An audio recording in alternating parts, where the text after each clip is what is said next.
Well, here at the rugby field, PPC with their environmentally friendly campaign, instead of discarding the poles, we've decided to donate 4 poles to the rugby, and it's our way of keeping the environment friendly.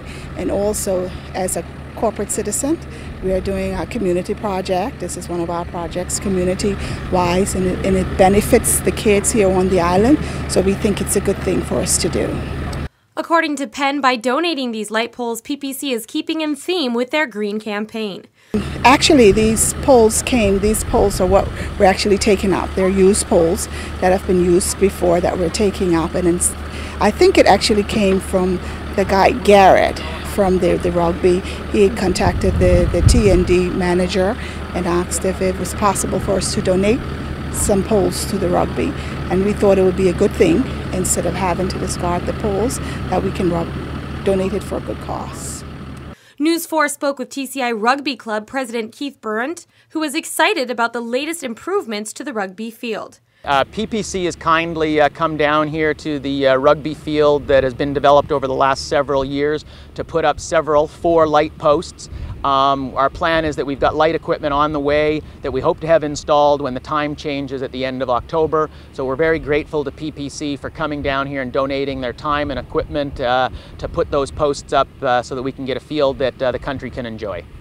Brent stated that completing the field is very important for the TCI Rugby Union, as the players are no longer allowed to practice at the National Stadium.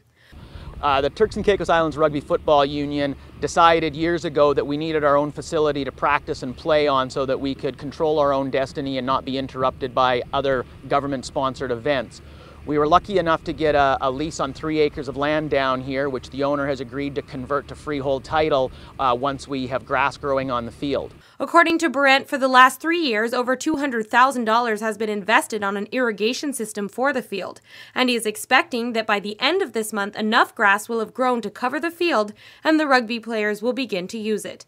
According to Brent, rugby is not a well-known sport in the TCI, but the league is growing, and he encourages the TCI community to learn more about the sport. Well, rugby is relatively unknown in the Turks and Caicos, and we certainly encourage all the kids and the parents to encourage their kids to come out and give it a go. Whenever we start off with the youth, it's non-contact. We teach them the basics of passing, how to tackle, how to get tackled, the rules of the game before we advance to contact. We've got between 35 and 50 youth rugby players coming out on a regular basis. Our program has been disrupted in the past by lack of consistent use of government facilities, so we're really looking forward to getting our own field up and running so that we can have a solidified program going forward.